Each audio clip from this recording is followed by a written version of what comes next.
এই নির্বাচনের কয়েকটি বৈশিষ্ট্য বিশেষভাবে লক্ষণীয়। এক, এই নির্বাচনে আওয়ামী লীগ অনুপস্থিত আছে, আওয়ামী লীগ নেই।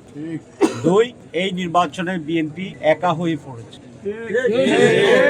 আমাদের মার্কা পাল্লা, এই পাল্লা মার্কায় চট্টগ্রামবাসী ঐক্যবদ্ধভাবে এককভাবে সমর্থন জানিয়ে নির্বাচনের দিন আমাকে বিজয়ী করবেন। চট্টগ্রামবাসীর প্রতি এই আবেদন এবং আহ্বান জানাচ্ছি। আমি অত্যন্ত আনন্দিত যে নানা প্রতিকূলতার মুখে, নানা সংশয়ের ভিতরে, নানা অপপ্রচার এবং ষড়যন্ত্রের এই বেড়াজাল ছিন্ন করে আমরা প্রতিষ্ঠিত সময়ের ভিতরে নির্বাচনের প্রক্রিয়া শুরুর আজকে এই প্রথম দিন।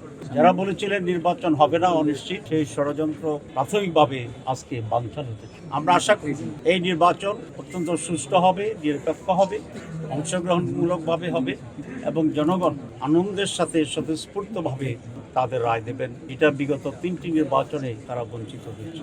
যে যুবক আছে যারা নতুনভাবে ভোটার হয়েছে, তারা এই নির্বাচনে আগামী দিনে বাংলাদেশ এবং সরকার কারা হবে সেটি বহুলাংশে নির্ধারণ। এই নির্বাচনের কয়েকটি বৈশিষ্ট্য বিশেষভাবে লক্ষণীয়। এক, এই নির্বাচনে আওয়ামী লীগ অনুপস্থিত আছে, আওয়ামী লীগ নেই।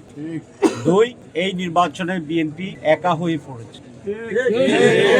তিন, ইতিহাসের নতুন রেকর্ড সৃষ্টি করে জামাত ইসলামী সহ অন্যান্য ইসলামী দল এবং যারা জাতীয়তাবাদী দলের একটি অংশ, রাইটিস্ট বলতে যা বোঝায় সেই দলসমূহ এবং 24শে জুলাইয়ের চেতনাধারী পরিবর্তনকারী ঐতিহাসিক সেই ভূমিকার সাথে যারা ছিল, তারা সকলেই এবার ঐক্যবদ্ধ।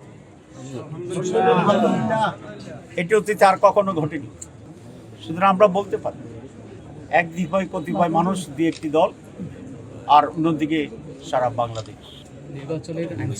ইনশাআল্লাহ আমি মনে করি যে একটি ব্যতিক্রম ধর্মী নির্বাচনী পোলারাইজেশন যেটা হয়েছে, এখানে জনগণের একটা ব্যাপক উত্তাল তৈরির মাধ্যমে এবার এই জোটকে মানুষ বিপুল ভোটে নির্বাচিত করে সরকার গঠনের সেই সুযোগ করে দেবেন। আমি একটু আশা করব যে এই সরকার নিরপেক্ষ থাকবেন, লেভেল প্লেইং ফিল্ড নিশ্চিত করবেন, আইনশৃঙ্খলা পরিস্থিতি নিয়ন্ত্রণে রাখার ব্যাপারে তারা খুবই আন্তরিক থাকবেন। সিভিল এবং পুলিশ প্রশাসন, মিলিটারি, আমাদের অন্য সকল সংস্থা, নির্বাচন কমিশন স্ব জায়গা থেকে আল্লাহকে সাক্ষী রেখে ভয় করে তারা যথার্থ ভূমিকা পালন